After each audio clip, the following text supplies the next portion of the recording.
വയനാട്ടിലെ ദുരന്ത ബാധിത പ്രദേശങ്ങളായ മുണ്ടക്കയിലും ചൂരൽമലയിലും ജനകീയ തിരച്ചിൽ പുരോഗമിക്കുകയാണ്. ഇന്നലെ നടത്തിയ തെരച്ചിലിൽ 3 മൃതദേഹ ഭാഗങ്ങൾ കണ്ടെത്തിയിരുന്നു.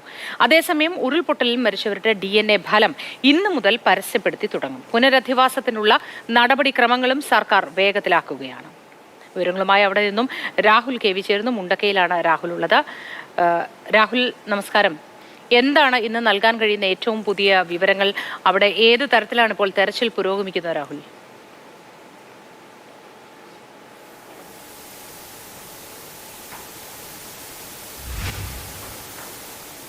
നമസ്കാരം.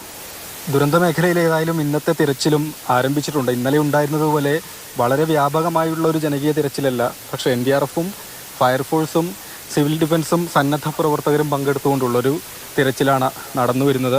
ഏതായാലും കഴിഞ്ഞ ദിവസങ്ങളിൽ മേഖലയിൽ ജനകീയ തിരച്ചിൽ നടത്തിയെങ്കിലും മൃതദേഹങ്ങളോ അല്ലെങ്കിൽ അത്തരത്തിൽ മൃതദേഹ ഭാഗങ്ങളോ ഒന്നും തന്നെ കണ്ടെത്താൻ കഴിഞ്ഞിരുന്നില്ല.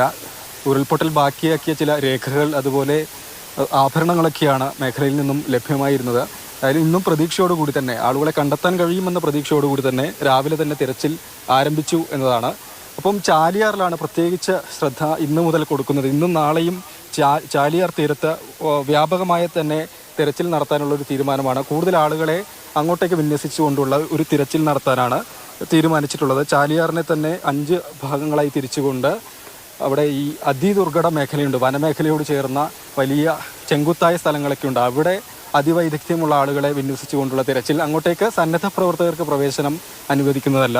ബാക്കി സ്ഥലങ്ങളിൽ കൂടുതൽ പേരെ വിന്യസിച്ചുകൊണ്ട് ചാലിയാറിൽ പ്രത്യേക തിരച്ചിലിനാണ് ശ്രദ്ധ നൽകുന്നത്. കാരണം കൂടുതൽ മൃതദേഹങ്ങളും മൃതദേഹ ഭാഗങ്ങളും ഇതുവരെ ലഭിച്ചത് ചാലിയാറിൽ നിന്നാണ്. അതുകൊണ്ടാണ് അങ്ങോട്ടേക്ക് കൂടി ശ്രദ്ധ നൽകിക്കൊണ്ടിരിക്കുന്നത്. ഏതായാലും ഇവിടെ നമ്മുടെ മുണ്ടക്കയിലും ചൂരൽമലയിലും രാവിലെ തന്നെ തിരച്ചിൽ ആരംഭിച്ചു എന്നത് തന്നെയാണ്. പക്ഷേ ഞാൻ ഈ പറഞ്ഞതുപോലെ ആളുകളെ അങ്ങനെ അത്ര സജീവമായി പങ്കെടുപ്പിച്ചുകൊണ്ടുള്ള ഒരു തിരച്ചിലല്ല ഇന്ന് നടത്തുന്നത് എന്നുകൂടിയാണ്. ഒപ്പം തന്നെയാണ് വളരെ പ്രധാനപ്പെട്ട ഒരു കാര്യം, ഈ രേഖകൾ നഷ്ടപ്പെട്ട ആളുകൾക്ക് അത് വീണ്ടെടുക്കുന്നതിന് വേണ്ടിയുള്ള ക്യാമ്പ് ഇന്ന് നടക്കുന്നു എന്നതാണ്. 3 ക്യാമ്പുകളാണ് ഇന്ന് സംഘടിപ്പിക്കുന്നത്. പ്രത്യേക ക്യാമ്പുകളാണ്. Meppadi government high school, Saint Joseph UP school, Mount Tabor high school എന്നിവിടങ്ങളിലാണ് ക്യാമ്പുകൾ. അതായത് സർവ്വ രേഖകളും നഷ്ടപ്പെട്ടു പോയ ജനങ്ങളാണ്. അവരുടെ പേര് പരിചയമുള്ള ആളുകളൊക്കെ ബാക്കിയുണ്ട് എന്നല്ലാതെ രേഖകളെല്ലാം തന്നെ നശിച്ചുപോയ ആളുകളാണ്. ആ രേഖകളൊക്കെ വീണ്ടെടുക്കുന്നതിന് വലിയ പ്രാധാന്യം തന്നെ നൽകുകയാണ്. അതിൻ്റെ ഭാഗമായാണ് ഇന്ന് 3 ക്യാമ്പുകൾ ഇങ്ങനെ തുറന്നു പ്രവർത്തിക്കുന്നതും പ്രത്യേക ക്യാമ്പുകൾ ഇതിനു വേണ്ടി സംഘടിപ്പിക്കുന്നതും. ഒപ്പം തന്നെയാണ് പുനരധിവാസത്തിന് കൂടുതൽ ശ്രദ്ധ നൽകുക കൂടിയാണ്. അത് കഴിവതും വേഗത്തിൽ നടപ്പാക്കാനുള്ള ഒരു ശ്രമമാണ് നടന്നുകൊണ്ടിരിക്കുന്നതും. ഇതിൻ്റെ ഭാഗമായി 253 വാടക കെട്ടിടങ്ങൾ ഇതിനകം തന്നെ കണ്ടെത്തിയിട്ടുണ്ട്. ജനങ്ങളേതായാലും ക്യാമ്പുകളിൽ അനിശ്ചിതമായി താമസിപ്പിക്കുക എന്നത് പ്രായോഗികമായും വലിയ ബുദ്ധിമുട്ടുള്ളതാണ്.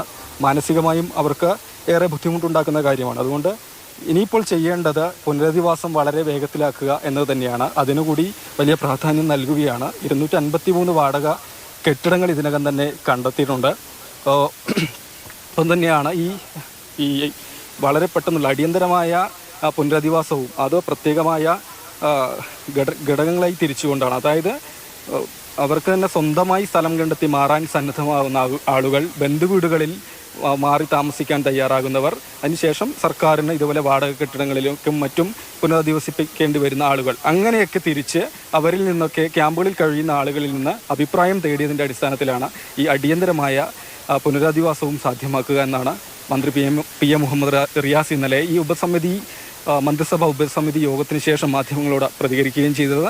വളരെ വേഗത്തിൽ ആസൂത്രിതമായി പുനരധിവാസം നടത്തും എന്നുകൂടിയാണ് മന്ത്രിമാരെല്ലാം തന്നെ പ്രതികരിച്ചത്. ഒപ്പം തന്നെ ഇന്ന് നമ്മൾ പ്രതീക്ഷിക്കുന്നത് DNA പരിശോധനാ ഫലങ്ങൾ കൂടി വരും എന്നതാണ്. ക്യാമ്പുകളിൽ കഴിയുന്ന 90 ആളുകളുടെ DNA സാമ്പിളുകൾ ഇതിനകം തന്നെ ശേഖരിച്ചിട്ടുണ്ട്.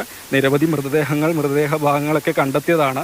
ബഹുഭൂരിഭാഗവും തിരിച്ചറിയാൻ കഴിയാതെ പോയതാണ്. അപ്പോൾ ആളുകളെ തിരിച്ചറിയുന്നതിന് ഏക മാർഗം എന്നത് DNA പരിശോധനാ ഫലം തന്നെയാണ്. അപ്പോൾ അതിൻ്റെ പരിശോധനാ ഫലം ഇന്ന് മുതൽ തന്നെ പ്രസിദ്ധീകരിച്ച് തുടങ്ങുകയും ചെയ്യും. അങ്ങനെയെങ്കിൽ കുറച്ച് ആളുകളെങ്കിലും വളരെ പെട്ടെന്ന് തിരിച്ചറിയാൻ കഴിയും എന്നതുകൂടിയാണ്. എന്തായാലും ഇന്നലെ ജനകീയ തിരച്ചിലിന് വലിയ വെല്ലുവിളിയായി നിന്നത് മഴ തന്നെയാണ്. ഉച്ചതിരിഞ്ഞ് ശക്തമായ മഴ പെയ്യുകയും തിരച്ചിൽ പാതി വഴിയിൽ ഉപേക്ഷിക്കുകയും ചെയ്യേണ്ടതായി വന്നിരുന്നു.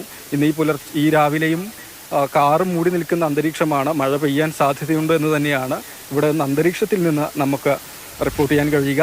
ഏതായാലും വലിയ പ്രതീക്ഷയോടെ തന്നെ മുണ്ടക്കയിലും ചൂരൽമലയിലും തിരച്ചിൽ പരിശോധന രാവിലെ തന്നെ ആരംഭിച്ചിട്ടുണ്ട്. ഒപ്പം ചാലിയാറിലേക്ക് കൂടുതൽ ശ്രദ്ധ നൽകുക കൂടിയാണ്. ഇന്നലെ അതിദുർഘടമായ സ്ഥലത്ത് 3 മൃതദേഹാവശിഷ്ടങ്ങൾ കണ്ടെത്തിയിരുന്നു. അവിടെ നിന്ന് എയർലിഫ്റ്റ് ചെയ്യാനുള്ള സാധ്യത തേടിയിരുന്നു, പക്ഷെ അങ്ങനെ നടന്നിരുന്നില്ല. അപ്പോൾ അങ്ങോട്ടേക്ക് പോയ സന്നദ്ധ പ്രവർത്തകർ അവിടെ നിന്ന് വനമേഖലയിലൂടെ ചെങ്കുത്തായ സ്ഥലത്തൂടെ നടന്നുകൊണ്ടാണ് മൃതദേഹ ഭാഗങ്ങൾ വൈകിട്ടോടുകൂടി ആശുപത്രിയിലേക്ക് എത്തിക്കാൻ കഴിഞ്ഞിരുന്നത്. എന്തായാലും വളരെ ഏകോപിപ്പിച്ചുകൊണ്ടുള്ള തിരച്ചിൽ ഇവിടെ നടക്കുന്നുണ്ട്. ഒപ്പം തന്നെ ചാലിയാറിൽ കൂടുതൽ ശ്രദ്ധ കേന്ദ്രീകരിക്കുകയാണ്. പുനരധിവാസത്തിന് വേണ്ടിയുള്ള നടപടികൾ വേഗത്തിലാക്കുക കൂടിയാണ് ചെയ്യുന്നത്. മോത്തി രാഹുൽ, ഇന്ന് എന്തുകൊണ്ടാണ് ഈ പരിമിതപ്പെടുത്തിക്കൊണ്ടുള്ള ഒരു തെരച്ചിലൂടെ നടക്കുന്നത്? ഈ ക്യാമ്പുകളിൽ നിന്നുള്ളവരെ, തദ്ദേശീയരായവരെ കൂടി ഉൾപ്പെടുത്തുന്നതിൽ ആ ഒരു പരിമിതപ്പെടുത്തൽ?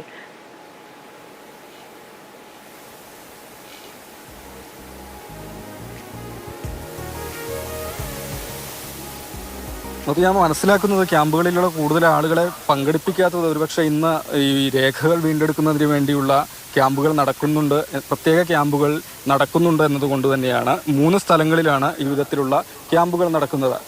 ഈ ദുരന്ത മേഖലയിൽ തിരച്ചിലിനൊപ്പം തന്നെ മറ്റു നടപടിക്രമങ്ങൾ ഇനി മുന്നോട്ട് ചെയ്യേണ്ട കാര്യങ്ങൾക്ക് കൂടി വേഗത കൂട്ടുകയാണ്. അതുകൊണ്ട് അവരെ കൂടുതലായി പങ്കെടുപ്പിക്കുന്നില്ല എന്നതാണ് ഇവിടെ നിന്ന് എന്തായാലും മനസ്സിലാകുന്നത്. ദൃശ്യങ്ങളിലേക്ക് പോകുമ്പോൾ അത് ഫയർഫോഴ്സിൻ്റെ സംഘമാണ്. അവർ മുകളിലേക്ക് മുണ്ടക്കൈ മേഖലയിലേക്ക് പോയിക്കൊണ്ടിരിക്കുകയാണ്. ഇതിന് നേരത്തെ തന്നെ NDRFിൻ്റെയും ഫയർഫോഴ്സിൻ്റെയൊക്കെ അംഗങ്ങൾ, സേനാംഗങ്ങൾ അങ്ങോട്ടേക്ക് പോയിട്ടുണ്ട്. അപ്പം കൂടുതൽ സന്നദ്ധ പ്രവർത്തകർ കൂടി ഇതിൻ്റെ ഭാഗമായി ഉണ്ട്. സിവിൽ ഡിഫൻസിൻ്റെ ആളുകൾ തിരച്ചിലിൽ പങ്കെടുക്കുന്നു എന്ന് തന്നെയാണ്. ഒപ്പം ഈ പുനരധിവാസത്തിന് വേഗം നൽകുക, രേഖകൾ വീണ്ടെടുക്കുന്നതിന് പ്രാധാന്യം നൽകുക എന്നതുകൊണ്ട് കൂടിയാണ് ക്യാമ്പുകളിൽ കഴിയുന്ന ആളുകളെ ഇന്ന് കൂടുതലായി പങ്കെടുപ്പിക്കാത്തത് എന്നാണ് മനസ്സിലാക്കുന്നത്. മന്ത്രിമാരോടും അതുപോലെ അധികൃതരോടൊക്കെ ഇക്കാര്യങ്ങൾ ചോദിച്ചു വരികയാണ്.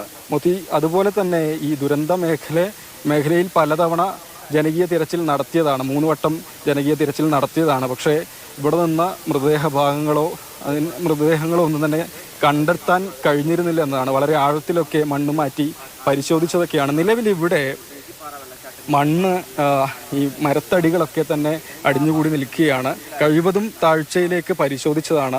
മണ്ണുമാന്തി യന്ത്രം അവിടെ പ്രവർത്തിക്കുന്നത് കാണാൻ കഴിയുന്നുണ്ട്. മണ്ണുമാന്തി യന്ത്രമൊക്കെ ഉപയോഗിച്ച് കഴിവതും താഴ്ചയിലേക്കൊക്കെ മണ്ണിളക്കി പരിശോധിച്ചതാണ്. പക്ഷേ മൃതദേഹ ഭാഗങ്ങളൊന്നും തന്നെ കിട്ടിയിരുന്നില്ല. അതുകൊണ്ട് കൂടിയാണ്